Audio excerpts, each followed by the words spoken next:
Chers camarades, chers amis, bonne année à vous.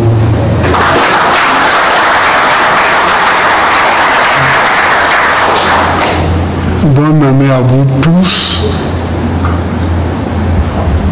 et que se réalisent nos vœux communs. Que se réalisent nos vœux communs, ceux pour lesquels nous sommes réunis. Parce que tous les citoyens d'un pays ne sont pas obligés d'être membres d'un parti politique. Et il y a quelques-uns qui sont minoritaires, qui s'inscrivent volontairement dans un parti politique.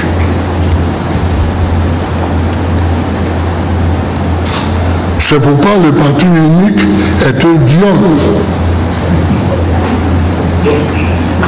Est un viol.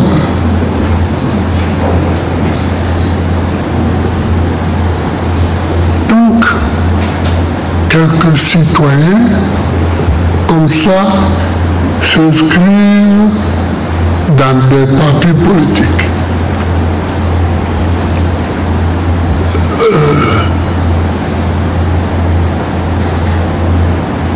Mais tous les partis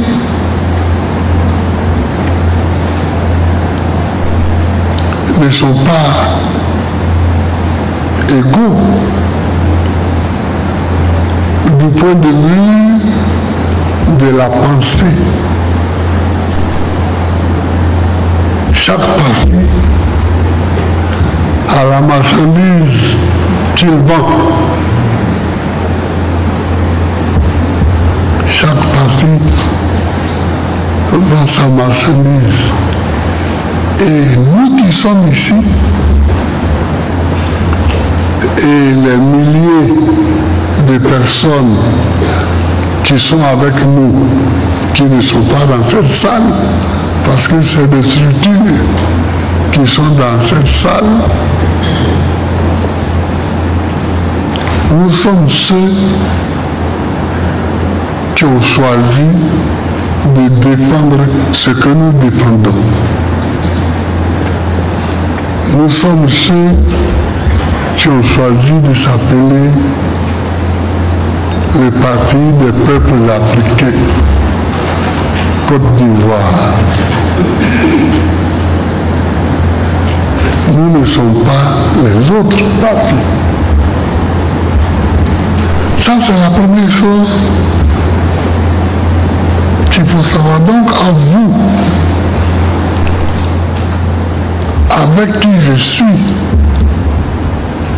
dans cette maison, appelée PPACI, je souhaite la bonne année.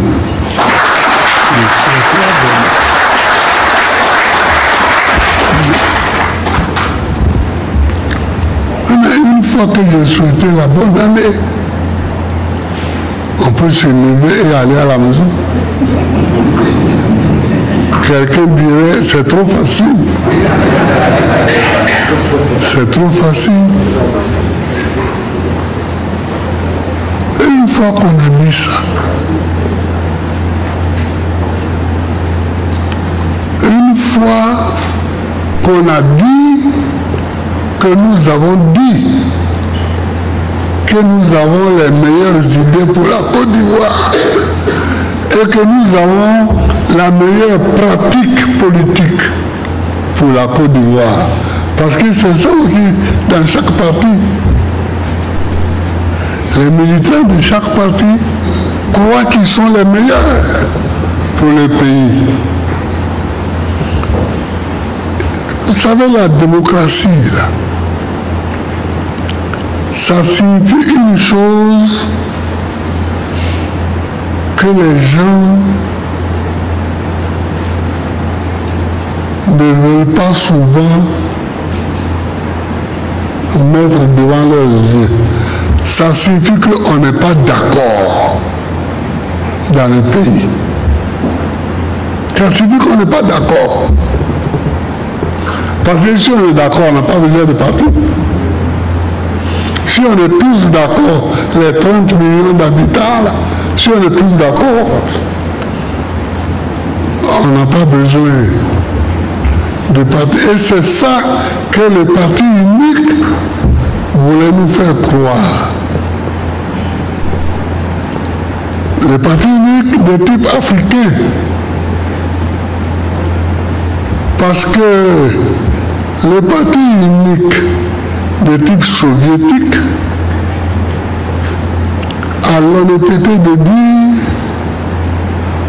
c'est la lutte des classes. Et nous imposons la dictature du prolétariat. C'est ça que le parti unique de type soviétique dit. Donc, c'est clair et c'est franc. Mais quand ils sont en Afrique, on dit nous sommes tous d'accord derrière le chef. Lequel n'a jamais exprimé une idée. On dit nous sommes tous d'accord derrière lui.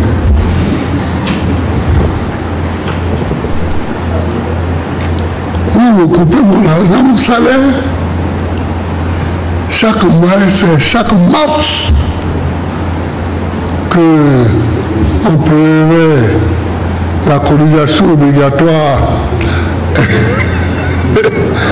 et qu'on ramenait dans la caisse du PCMR. Mais pourquoi? Je ne veux pas. Mais c'était comme ça. Donc, la démocratie, ça signifie ça. Ça signifie que nous ne sommes pas d'accord et nous en sommes conscients. Maintenant, nous nous organisons pour que chacun exprime sa pensée sans mettre les autres en danger.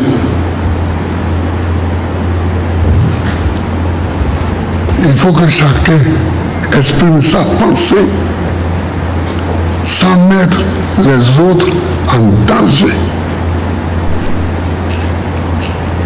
C'est au siècle de Périclès,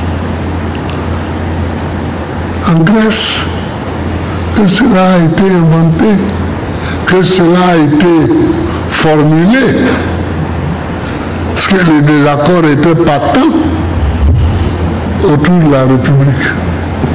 Les désaccords étaient patents.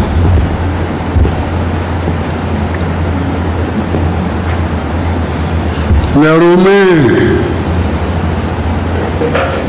ont pris ça, mais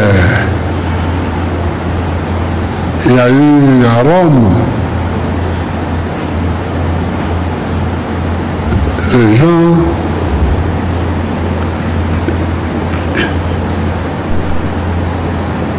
qui n'entendaient pas de cette oreille. César a fait égorger Cicéron tranquillement.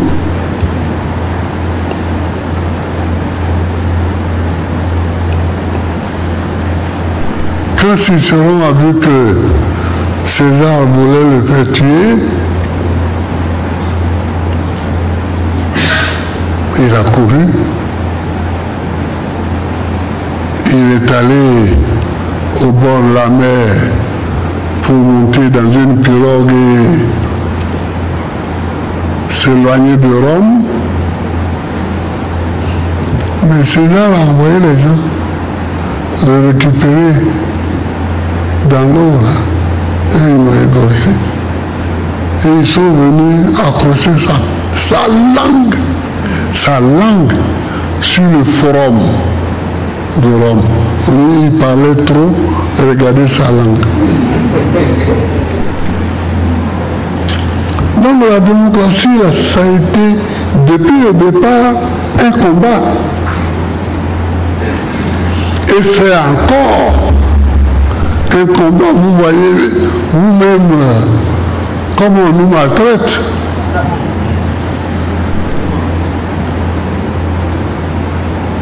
Le petit Picasso, l'autre petit,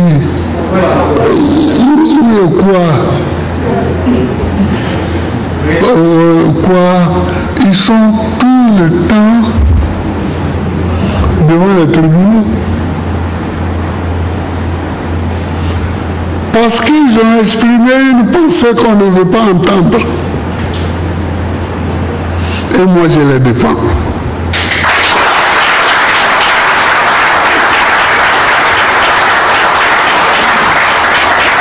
Tout homme qui exprime une pensée, même si cette pensée dérange quelqu'un d'autre, moi je le défends.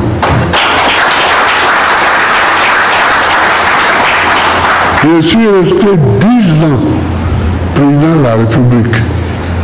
Je n'ai pas mis en prison quelqu'un à cause de la formulation d'une pensée. Jamais. Jamais. Parce que je ne suis pas là pour ça. Je suis là pour promouvoir les contraires. C'est ça. Je suis là pour promouvoir les contraires. Alors,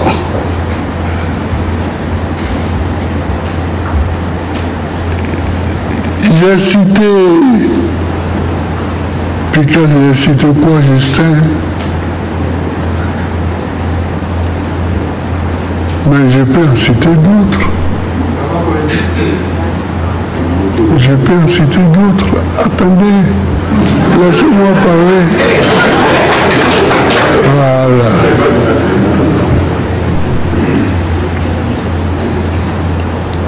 En 2011, 2010, 2011,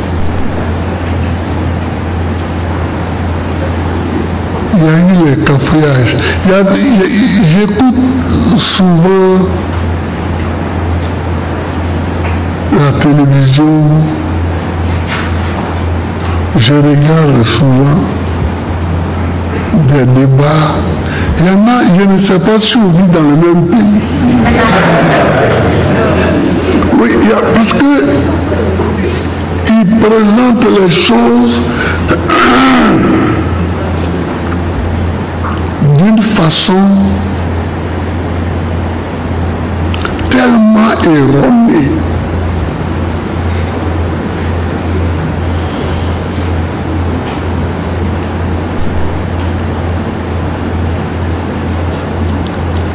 Il dit, par exemple,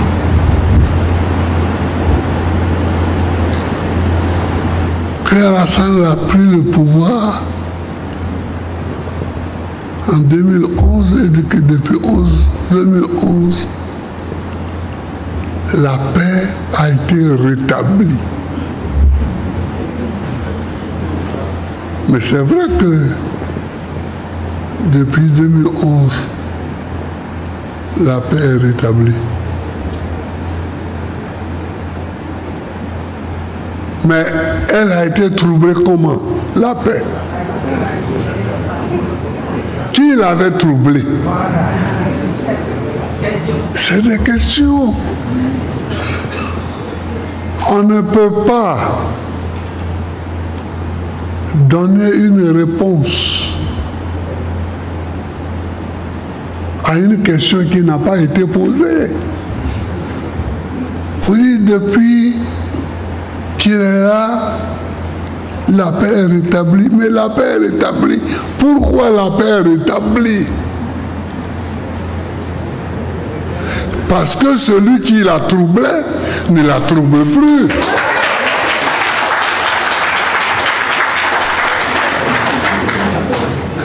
C'est ça. Parce que celui qui la troublait ne la trouble plus. Et cette simple phrase qu'il faut ajouter, il ne l'ajoute pas.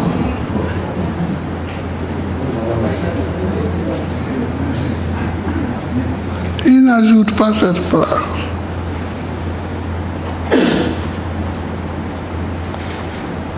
Ils ont arrêté donc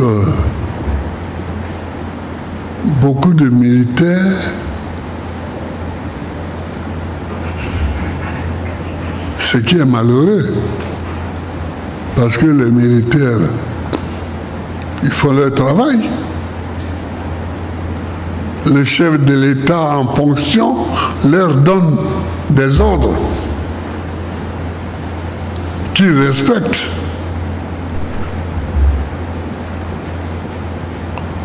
Aujourd'hui,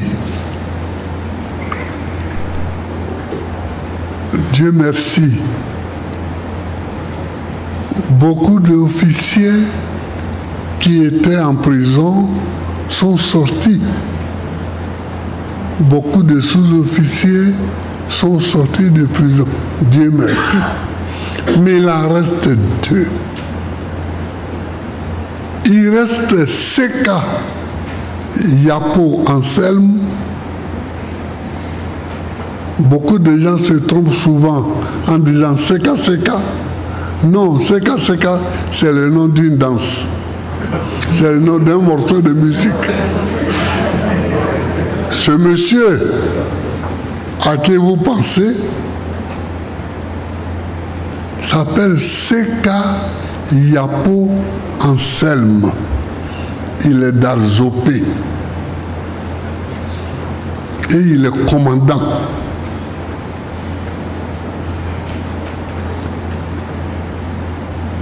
Seka est devenu malade en prison. Et il est toujours en prison.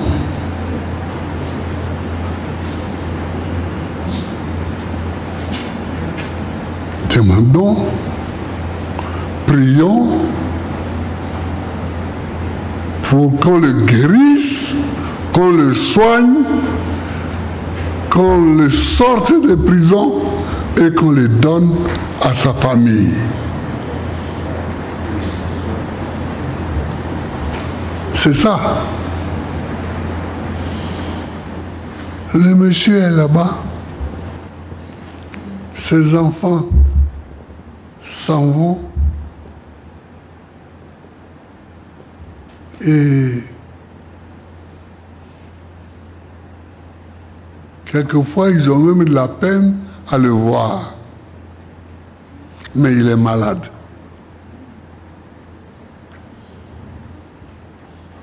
Avec lui, il y a encore un sergent qui est encore en prison. Donc, j'attire votre attention sur ces faits-là. Mais ce n'est pas les seuls prisonniers d'opinion. Non. Non. J'ai noté ici comme ça, gribouillé, quand vous parliez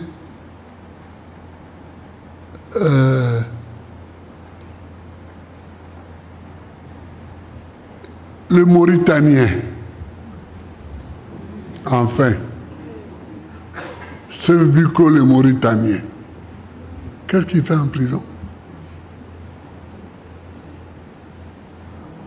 Seif Biko le Mauritanien, c'est devenu son nom, hein, le Mauritanien. Mais qu'est-ce qu'il fait en prison?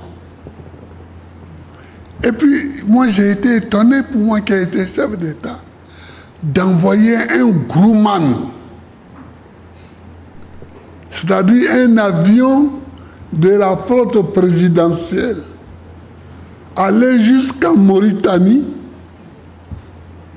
pour chercher un cyberactiviste et le ramener à la Maka ici, Abidjan, Nouakchott, Abidjan. Mais c'est honteux. C'est honteux. Mais s'il est là-bas, qu'il pianote sur ces trucs pour critiquer, mais vous le laissez insulter, vous le laissez critiquer, qu'est-ce que ça fait? Ça ne changeait rien à la vie de la Côte d'Ivoire. Rien. Ça ne change absolument rien à la vie de la Côte d'Ivoire que Serge Biko soit en Mauritanie et qui critique la politique de son pays. Mais on a envoyé un avion avec du kérosène aller d'Abidjan à Nouakchott et de Nouakchott à Abidjan.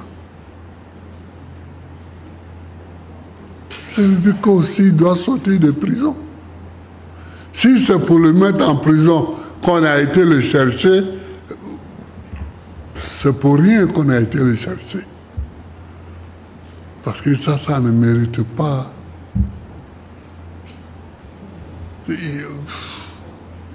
On connaît des cyberactivistes. Mais pourquoi les cyberactivistes qui sont en France, légion, on ne va pas les chercher aussi? Pourquoi on ne va pas les chercher? Parce qu'ils savent qu'un pays civilisé ne rend pas quelqu'un à un autre pays sous le prétexte que celui-là pianote et critique les gens.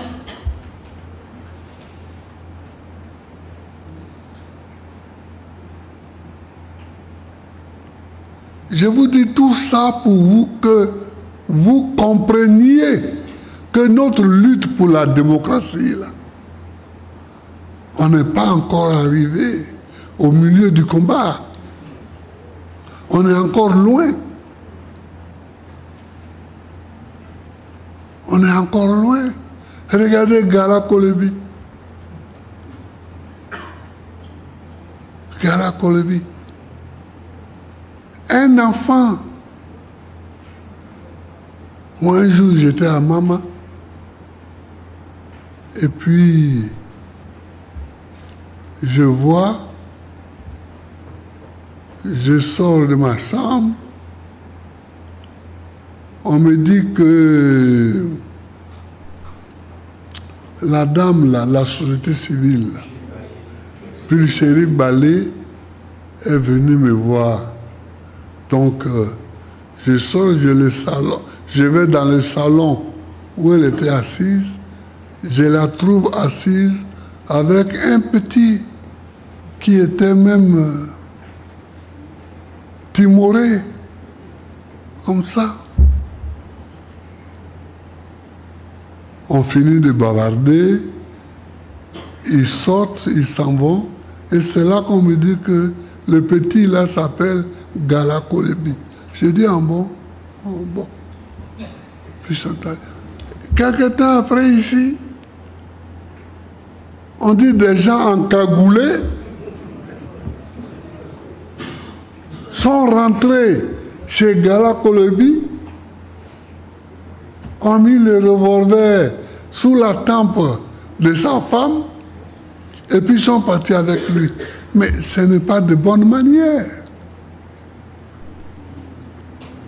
Ce n'est pas de bonne manière. On ne fait pas ça. Un petit gars, si vous voulez l'arrêter, vous le convoquez dans un commissariat à côté, et puis vous l'arrêtez, mais vous n'envahissez pas sa maison avec des gens en cagoule, avec un pistolet, comme s'il s'agissait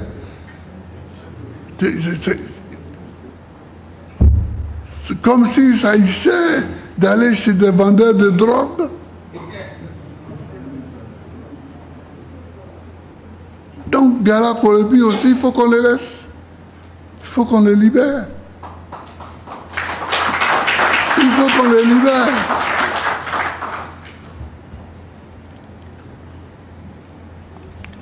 Bon. Le plus honteux, ce n'est même pas ça. C'est des gens qui manifestent contre la cherté de la vie.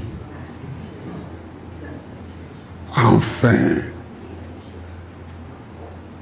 Si c'est ça, nous autres, on devrait être allés en prison 250 fois au moins. Mais la vie est chère.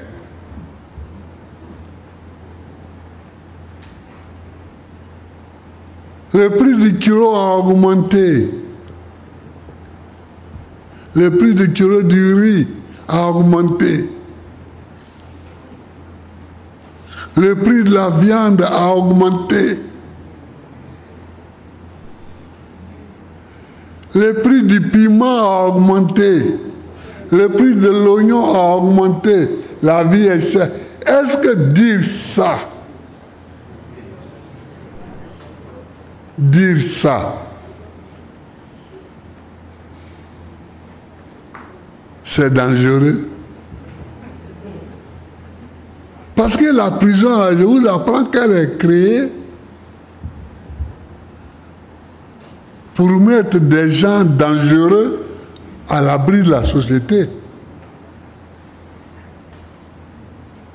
Pour que les gens qui sont dangereux pour la société soient enfermés quelque part en attendant qu'ils réfléchissent avant de les faire sortir.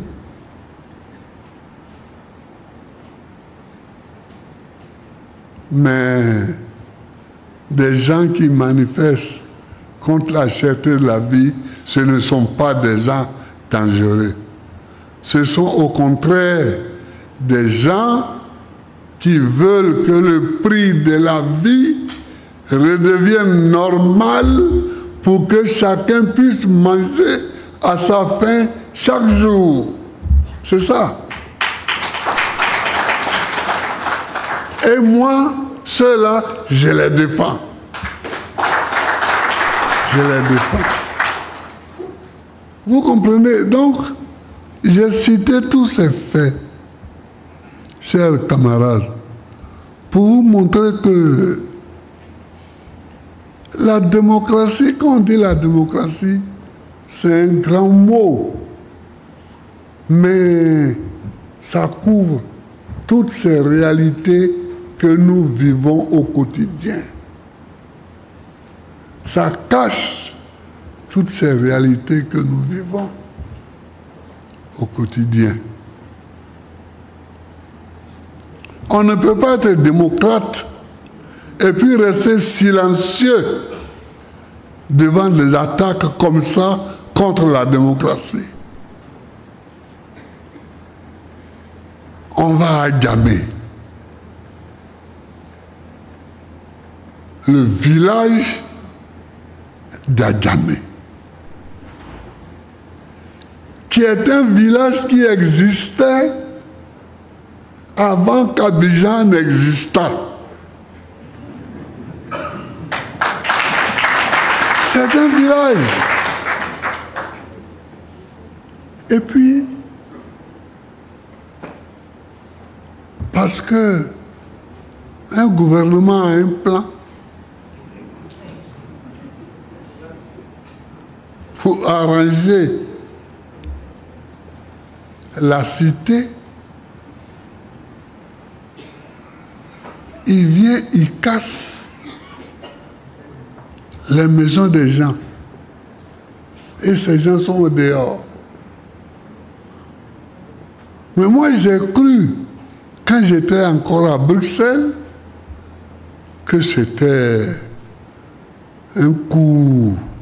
Comme ça, quand ils ont cassé Port-Boué et que la télévision française nous a montré les gens de Port-Boué qui allaient se coucher sur les tombes parce qu'ils n'avaient plus d'endroit pour dormir. La télévision française nous a montré ça. Mais même les Français qui ont montré ça croyaient que, bon, c'était passager. Or, c'est permanent. Or, c'est permanent. Adjamé montre que c'est permanent. Mais ce n'est pas normal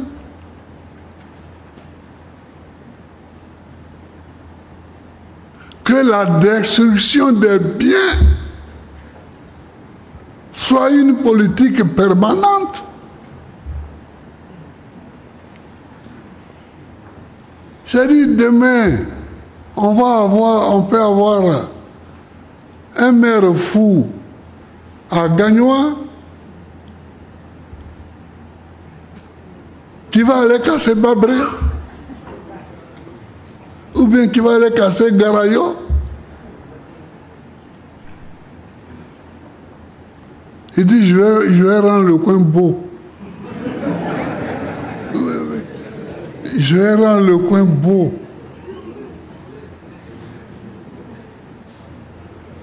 Ou bien je vais faire une autoroute là. Il va aller casser Afrique debout. Il va aller casser. Mais on est où là? On est où là? Je ne peux pas donner ma caution à une telle politique. Je ne peux pas. Je ne peux pas donner ma caution à une telle politique. Parce qu'elle est profondément anti-humaine. Elle est profondément anti-humaine. Or, la politique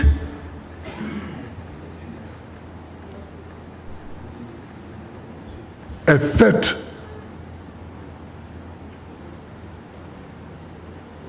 pour rendre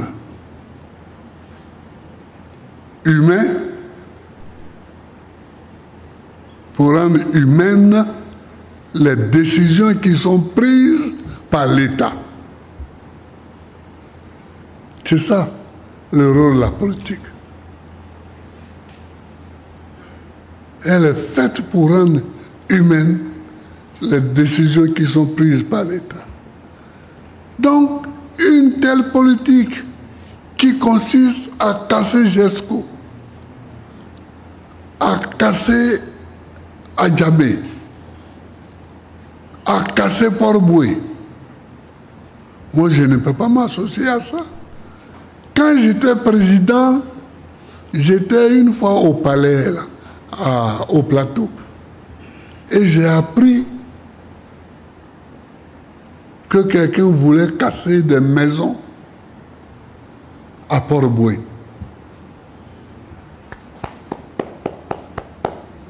J'ai pris toute ma garde, on a filé. Et c'était même pas les autochtones qui habitaient. C'était les moussis qui étaient venus se débrouiller à travailler au port. C'est eux qui habitaient là. Alors les gens voulaient... J'ai dit aux gens, vous ne cassez rien tant que vous n'avez pas logé ces gens-là.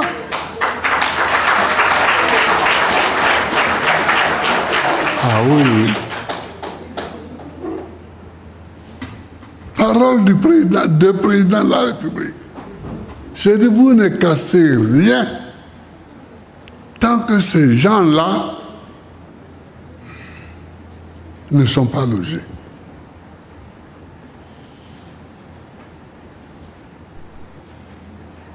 Et ils ont respecté ça. Vous voyez, c'est ça qu'on appelle faire la politique.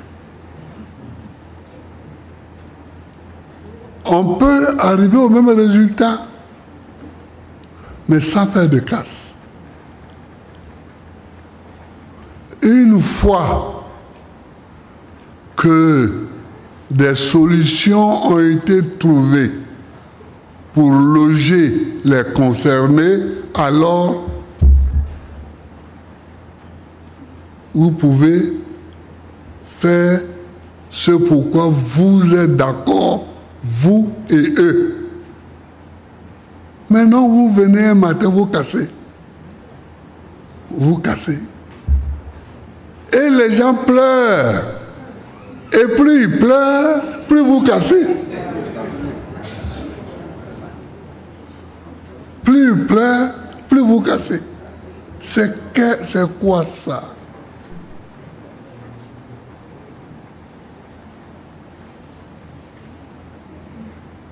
Et moi, je vois des dignitaires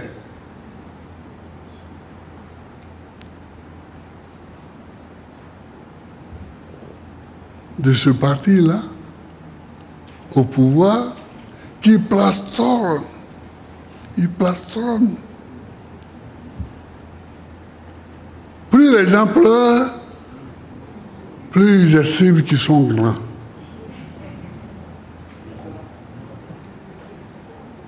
Plus ils estiment qu'ils sont grands. Mais moi, je ne suis pas pour cette grandeur. Je ne suis pas pour une telle grandeur. Alors, chers amis, voilà quelques trucs que je voulais vous dire. Parce que aller aux élections, préparer les élections, gagner les élections, ce n'est pas ça seulement la politique. La politique, c'est de défendre aussi les plus faibles. C'est de défendre aussi les plus faibles. Moi, mes amis ici, le Crew Vincent et moi, bon, Laurent Autrou, c'est notre grand frère, mais nous, on a grandi quasiment ensemble là, on a été à l'école. Nous sommes parmi les familles faibles, parce que parmi les familles pauvres,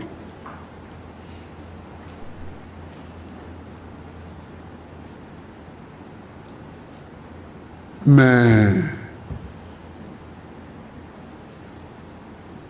si on nous maltraite comme ça, si on nous avait maltraité comme ça, on ne serait pas arrivé où on est arrivé. Le Crew a été ministre de l'Agriculture dans ce pays. Il a été ministre. Moi, j'ai été chef d'État. Mais si on nous avait maltraités, comme on maltraite aujourd'hui les gens dans les quartiers, à Yopougon, à Abobo,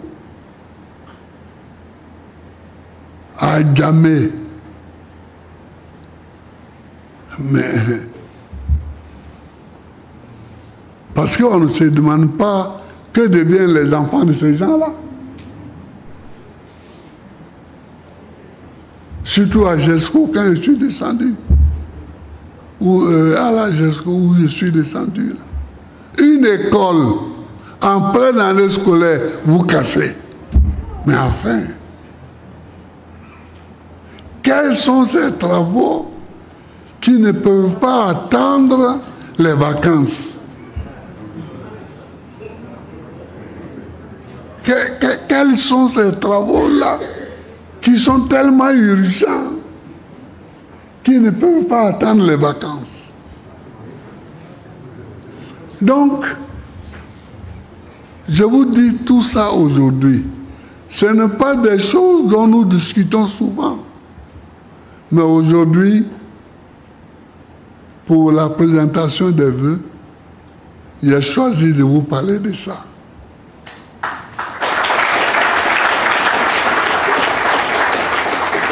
Pour que nous comprenions tous que la démocratie, c'est au quotidien. La bataille pour la démocratie, c'est au quotidien. Et c'est dans des choses qui semblent être loin de la politique, mais qui sont la politique. Ça semble être loin, mais ce n'est pas loin. C'est ça, la politique. C'est ça, la politique.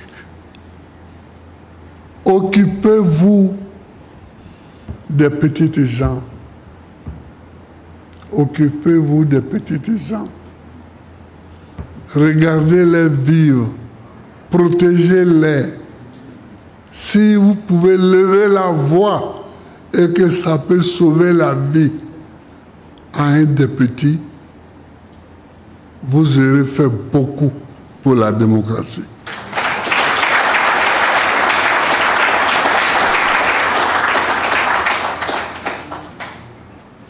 Si vous pouvez élever la voix, et que même si ça ne sauve pas la vie à un petit, mais que celui qui est en train de le torturer comprend que vous n'êtes pas d'accord, c'est ça, la lutte pour la démocratie aussi. Je vous souhaite une bonne année. Je vous souhaite une très bonne année. Je vous souhaite beaucoup de courage. Les jeunes là, qui êtes aujourd'hui devant les tribunaux, sachez que vous avez mon soutien.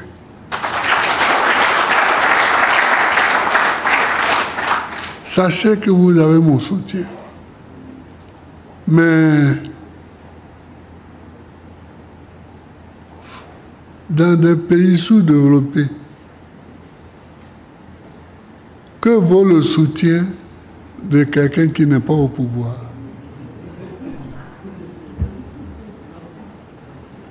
Mais vous avez mon soutien. Même si ce soutien ne vaut pas cher, vous l'avez quand même.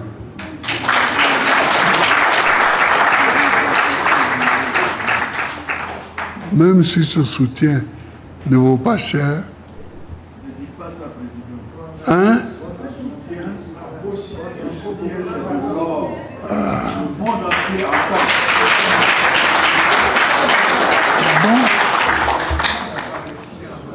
Merci Vincent.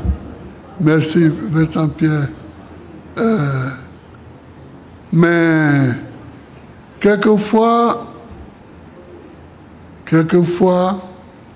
on désespère en regardant les Africains agir.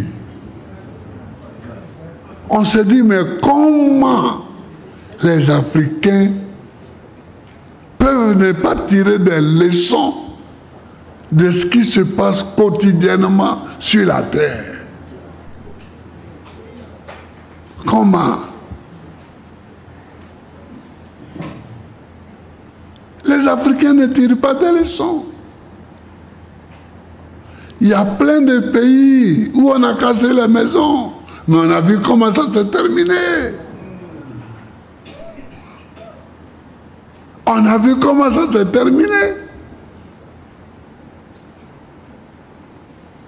En Thaïlande, au Pakistan, en Inde.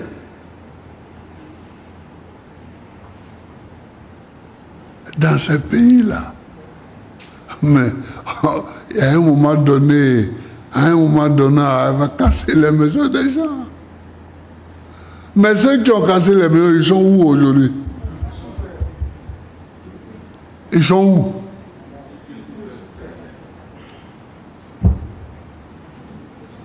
Il y en a qui ont fui pour quitter le pouvoir. Pour quitter là.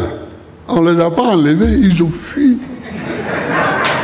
Ils ont fui. Ils ont fui. Et c'est en Afrique. On ne comprend pas. les gens agissent à travers le monde. On écoute, on regarde, on lit.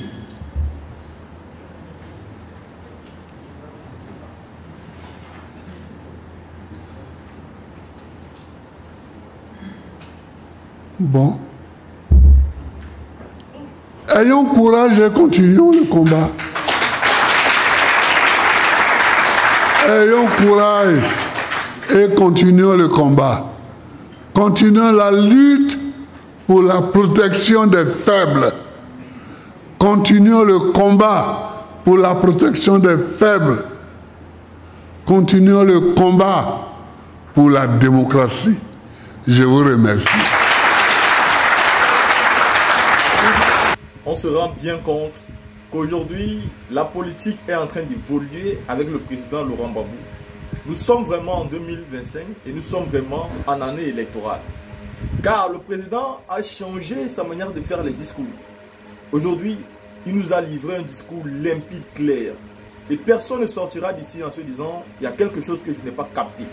La team, avant de vous donner l'avis que j'ai par rapport à la sortie du président, je vous laisse d'abord écouter l'intégralité de son discours à Cocody aujourd'hui. Écoutons ensemble. Après avoir écouté cette vidéo, vous convenez avec moi que le président Laurent Gbagbo est un homme d'État, un homme accompli, un homme, vraiment, quand vous avez déjà gouverné un pays, vous n'êtes plus en mode stress. Vous êtes tranquille dans votre tête et vous n'avez surtout pas besoin d'un document pour lire. Vous avez constaté qu'il nous a tenu un discours quasiment pendant plus de 45 minutes sans lire une seule feuille. Avant ça, il a d'abord tenu à saluer pendant les présentations de vœux toute la foule qui était là. Et cela a été fait debout, sans bouger. Tous les messages sont en train d'être passés. Le monsieur s'est reposé. Notre maman même, Nadi Babo, a pris soin du président Laurent Gbagbo. Aujourd'hui, il est en pleine forme.